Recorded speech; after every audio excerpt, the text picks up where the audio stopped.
Welcome back to our YouTube channel guys. ഇപ്പോൾ കുറേ നാളുകൾക്ക് ശേഷമാണ് ഒരു വീഡിയോ ചെയ്യുന്നത്. അപ്പോൾ എന്താന്ന് വെച്ച് കഴിഞ്ഞാൽ കുറേ തിരക്കും കാര്യങ്ങളൊക്കെ ആയിരുന്നു. അപ്പോൾ ഈ വീഡിയോ എടുക്കാനൊന്നും സമയം കിട്ടിയില്ല അല്ലേ?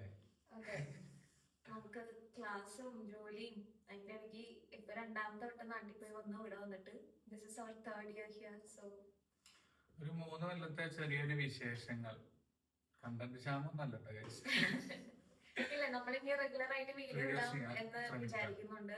സോ ഞങ്ങളുടെ ക്ലാസ് ഒക്കെ ഓൾമോസ്റ്റ് ഫിനിഷ് ആയി. ഇനി തീസിസ് ബാക്കിയുണ്ട്, 2-3 എക്സാംസ് ഉണ്ട്. എഴുതിയെടുക്കാനുണ്ട്. അപ്പോൾ തോറ്റതല്ല, എഴുതാത്തതാണ്. സോ അപ്പൊ അങ്ങനെ അതൊക്കെയാണ് ചെറിയൊരു വിശേഷങ്ങൾ. പിന്നെ കൂടുതലായിട്ട് ഞാൻ പറയുന്നത് പിന്നെ ഇപ്പോഴത്തെ വിശേഷം, ഈ വീട് ഞങ്ങൾ 3 വർഷമായിട്ട് തന്ന വീട് ഞങ്ങളിപ്പോ മാറാൻ പോവാണ്. സോ ഒരു ഭയങ്കര ഒരു ഹോംലി ഫീലാണ് ഗൈസ്.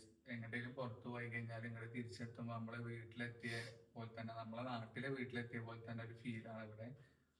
അപ്പൊ ഇങ്ങനത്തെ ഒരു സ്ഥലം കുറെ അന്വേഷിച്ചു. ഞങ്ങളിപ്പോ ഇവിടെ ആദ്യം വന്നപ്പോ ഞങ്ങള് 10 പേരായിരുന്നു.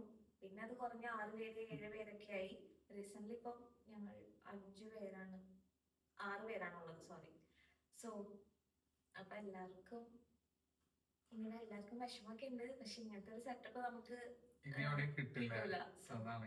ഇതൊരു വലിയ വീടായിരുന്നു. പിന്നെ അതുപോലെ ഇപ്പോ മാരിബർ വീട് കിട്ടാൻ വേണ്ടിയിട്ട് ഭയങ്കര ബുദ്ധിമുട്ടാണ്. ഞങ്ങൾ അന്വേഷിക്കുന്ന സമയത്ത് കുറെ വീടുകൾ കുറെ ഇന്ത്യൻസിനൊന്നും കൊടുക്കൂല എന്ന് പറഞ്ഞിട്ടുണ്ടായിരുന്നു. അതേപോലെ തന്നെ കുറെ വീടുകൾ വിളിക്കുമ്പോൾ അവര് അപ്പോയിന്റ്മെന്റ് തരാന്ന് പറഞ്ഞിട്ട് പിന്നെ അവിടെ ചെല്ലുമ്പോ അവരവിടെ ഇല്ലാത്തൊരവസ്ഥ വന്നിട്ടുണ്ട്. അപ്പൊ ഇനി പ്രത്യേകിച്ച് നമ്മള് ഇന്ത്യൻസ് ആണെന്ന് അറിയുമ്പോഴത്തേക്കും അവരാദ്യം ചോദിക്കുന്നത് നിങ്ങൾ എവിടെ നിന്നാണ്. നമ്മൾ ഇംഗ്ലീഷിലാണ് സംസാരിക്കുക. അപ്പൊ അവരാദ്യം ചോദിക്കുന്നത് നിങ്ങൾ എവിടെ നിന്നാണ് എന്ന് ചോദിച്ച് ഒരു 2-3 കോൺവെർസേഷൻ കഴിയുമ്പോഴത്തേക്കും അവര് പറയാ ഓൾറെഡി അഗ്രിമെന്റ് നമ്മൾ സൈൻ ചെയ്യാൻ പോവാണ്, അല്ലെങ്കിൽ ഓൾറെഡി വീട് നമ്മൾ വേറെ ആൾക്ക് കൊടുത്തു, അല്ലെങ്കിൽ സ്ലോവേനിയൻസിനാണ് കൊടുക്കുന്നത്, ഇന്ത്യൻസിന് കൊടുക്കണില്ല എന്ന് അവർക്ക് തരാൻ ഇന്ത്യൻസിന് തരാൻ അധികം താല്പര്യമില്ല. സോ നമ്മൾ അങ്ങനെ ഒരു വീട്ടിൽ ബിഹേവ് ചെയ്യാം. നമ്മള് എല്ലാവരും അങ്ങനെ ആയിരിക്കും. എന്താണ് റീസൺ എനിക്ക് അറിയില്ല. ചിലപ്പോ ആരെങ്കിലും ഒക്കെ മോശമായിട്ട് എന്തെങ്കിലും ചെയ്തതുകൊണ്ടായിരിക്കാം. അറിയില്ല, റീസൺ അവർക്ക് തന്നെ അറിയുള്ളൂ. അപ്പൊ ഞങ്ങൾ അന്വേഷിക്കുന്ന സമയത്ത് ഇങ്ങനെയൊക്കെയാണ് അറിയാൻ കഴിഞ്ഞത്. ഇപ്പൊ വീട് നോക്കുന്ന സമയത്ത് അതേപോലെ തന്നെ ഇപ്പൊ നിങ്ങൾ ഗ്രൂപ്പായിട്ട് വരികയാണെന്നുണ്ടെങ്കിൽ ഒരു 6, 7, 8 പേരൊക്കെ വരികയാണെന്നുണ്ടെങ്കിൽ എനിക്ക് തോന്നുന്നു വീട് കിട്ടാൻ കുറച്ചുകൂടി ബുദ്ധിമുട്ടാണല്ലേ? അതെ, പിന്നെ അത്രയും പേർക്കുള്ള അവൈലബിൾ ആയിട്ടുള്ള ഓപ്ഷൻസിൽ നമുക്ക് ഫുള്ളി ഫർണിഷ്ഡ് ആയിരിക്കില്ല. അതായത് ബെഡ് ഉണ്ടാവില്ല, സോഫ, എല്ലാം ഒന്നും ഉണ്ടാവില്ല. ചിലപ്പോൾ കിച്ചണിൽ മാത്രം എന്തെങ്കിലും എക്യുപ്മെന്റ്സ് മാത്രമായിട്ട്, ബാക്കിയെല്ലാം നമുക്ക് വേക്കന്റ് ആയിട്ടായിരിക്കും ഉണ്ടാവുക. സോ നമ്മൾ തന്നെ ബെഡും ഫർണിച്ചേഴ്സ് ഒക്കെ നമ്മൾ തന്നെ കൊണ്ടുവരേണ്ടി വരും. അങ്ങനത്തെ ഓപ്ഷൻസ് ഉള്ള വീട്ടില്, അതായത് 3-4 റൂംസ് ഒക്കെ ഉള്ള വീട്ടില് അങ്ങനത്തെ അവസ്ഥയാണ്. അതെ. പിന്നെ ഞങ്ങൾ പറഞ്ഞല്ലോ 3 കൊല്ലായിരുന്നു. നിന്റെ ഒരു എക്സ്പീരിയൻസ് പറയാം. 3 കൊല്ലം ഇവിടുത്തെ ഒരു എന്താണ് അവസ്ഥ, സ്ലോവേനിയനെ പറ്റിയിട്ട് എന്താണ് പറയാനുള്ളത്? പേഴ്സണലി എനിക്ക് സ്ലോവേനിയ ഭയങ്കര ഇഷ്ടമുള്ള ഒരു കൺട്രി ആയി, പ്രത്യേകിച്ച് മാരിബോർ. സോ അത്രയൊക്കെ തന്നെയുള്ള നല്ല എക്സ്പീരിയൻസ് ആയിരുന്നു ഇതുവരെ. ഇതൊരു എന്താ പറയുക, ഒരു ജസ്റ്റ് ഒരു കാഷ്വൽ ആയിട്ടുള്ള ഒരു വീഡിയോ. ഇനി തൊട്ടിട്ട് എന്താന്നുള്ള അല്ലെങ്കിൽ വീട്ടിലിട്ട് വീഡിയോ ചെയ്യാൻ പറ്റുമോ എന്നൊന്നും നമുക്ക് അറിയത്തില്ല. ഒരു 3-4 ദിവസത്തിനുള്ളിൽ ഇവിടെ ഇറങ്ങും. സോ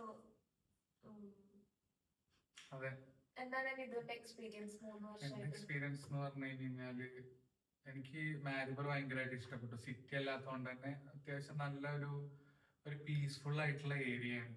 ഞങ്ങളെ വീട് എന്ന് പറഞ്ഞു കഴിഞ്ഞാൽ അങ്ങനത്തെ ഒരു സൈഡിലാണ്, ടൗണിലല്ല, കുറച്ച് വിട്ടു മാറിയിട്ടുള്ള ഒരു സൈഡിലാണ്. അതുകൊണ്ട് തന്നെ ഭയങ്കരമായിട്ട് അറ്റാച്ച്ഡ് ആയിപ്പോയി ഈ വീടും ഇവിടേക്ക് ആയിട്ട്. നല്ല എക്സ്പീരിയൻസ് ആണ്. പിന്നെ ചില കാര്യങ്ങളിലൊക്കെ ചെറിയ പ്രശ്നങ്ങളൊക്കെ ഉണ്ടെന്നുണ്ടെങ്കിലും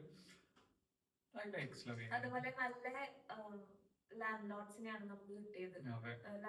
ആള് ഭയങ്കര സ്വീറ്റ് ആയിട്ടുള്ള ഒരു ലേഡിയാണ്. സോ നമുക്കിപ്പോ റെന്റ് ഇപ്പൊ കൊടുക്കാനില്ലെങ്കിൽ തന്നെ അവര് പറയും കുഴപ്പമില്ല, നമ്മൾ പറഞ്ഞു കഴിഞ്ഞാൽ അവർക്ക് മനസ്സിലാവും. അപ്പം ഇപ്പൊ എന്റെ കാര്യത്തിലാണെങ്കിൽ 2-3 മാസമൊക്കെ പെൻഡിങ് കിട്ടാലും ആള് ഇങ്ങോട്ട് ചോദിക്കത്തില്ല, നമ്മൾ അങ്ങോട്ട് പറഞ്ഞാലേ ഉള്ളൂ. നല്ലൊരു ലേഡി ആയിരുന്നു. സോ എല്ലാം കൊണ്ടും ഈ വീടും എല്ലാം മിസ് ചെയ്യുന്നു. അവസാനം ഈ വീടൊന്ന് ഞാൻ കാണിച്ചു തരാം, മൊത്തത്തില് ഒന്ന് ജസ്റ്റ് ഒന്ന് കാണിച്ചു തരാം. മൊത്തം ഗ്ലിംസ്. അതെ അതെ. ഇന്നിവിടെ റെഡ് അലേർട്ട് ആണ്, ഭയങ്കര വിൻഡും എല്ലായിട്ട്.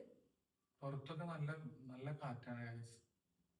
പിന്നെ നല്ല ഇവിടുത്തെ തണുപ്പുണ്ട്. ഇതിപ്പം മാർച്ച് 26. സോ ഇപ്പൊ ഇവിടെ ഒരു ചൂടുമല്ല തണുപ്പുമല്ല, അങ്ങനത്തെ ഒരു നല്ലൊരു ക്ലൈമറ്റ് ആണ്. പക്ഷെ ഇന്ന് ഇച്ചിരി തണുപ്പുണ്ട്, മഴയൊക്കെ ആയതുകൊണ്ട്. ഇതൊക്കെ തന്നെയാണ് ജസ്റ്റ് ഈ വീഡിയോയിൽ പറയാനുള്ളൂ. ഇനിയിപ്പോ എന്തെങ്കിലും കൂടുതൽ ഇൻഫർമേറ്റീവ് ആയിട്ടുള്ള വീഡിയോസ് ആണ് നിങ്ങൾക്ക് വേണ്ടതെന്നുണ്ടെങ്കിൽ പ്ലീസ് കമന്റ് ചെയ്യുക. അപ്പോൾ കുറെ കമന്റ്സിനൊന്നും ഇതുവരെ റിപ്ലൈ കൊടുക്കാൻ പറ്റില്ല, കാരണം എൻ്റെ ഫോൺ ജസ്റ്റ് ഒന്ന് ഡാമേജ് ആയിട്ടുണ്ടായിരുന്നു. അതുകൊണ്ട് തന്നെ കുറെ ഒന്നും കാണാനൊന്നും പറ്റിയിട്ടുണ്ടായിരുന്നില്ല. അപ്പോൾ നിങ്ങൾക്ക് ഏത് തരത്തിലുള്ള ഇൻഫർമേഷൻസ് ആണ് അറിയേണ്ടതെന്നുണ്ടെങ്കിൽ എനിക്ക് പേഴ്സണലായിട്ട് മെസ്സേജ് അയക്കുക, അല്ലെങ്കിൽ വീഡിയോസിനാണ് കമന്റ് ചെയ്താലും മതിയാവും അല്ലേ. പിന്നെ ഞങ്ങൾ കുറെ ഇൻഫോർമേറ്റീവ് വീഡിയോസ് ഇതിനു മുന്നേ ചെയ്തിട്ടുണ്ട്. ചെയ്തിട്ടുണ്ട്. Just സോ ഒന്ന് കാണാൻ വരാനിരിക്കുന്ന ശ്രമിക്കുക. പിള്ളേരാണെങ്കിൽ പ്ലീസ് ഡു വാച്ച്. അത്രയൊക്കെ തന്നെ പറയാനുള്ളൂ. അപ്പൊ എല്ലാവരും ഹാപ്പി ആയിട്ടിരിക്കുക, സന്തോഷമായിട്ടിരിക്കുക. നമ്മൾ വീട് കാണിച്ചു തരാം, ഗ്ലിംസ് ഓഫ് തെർച്ചീവ.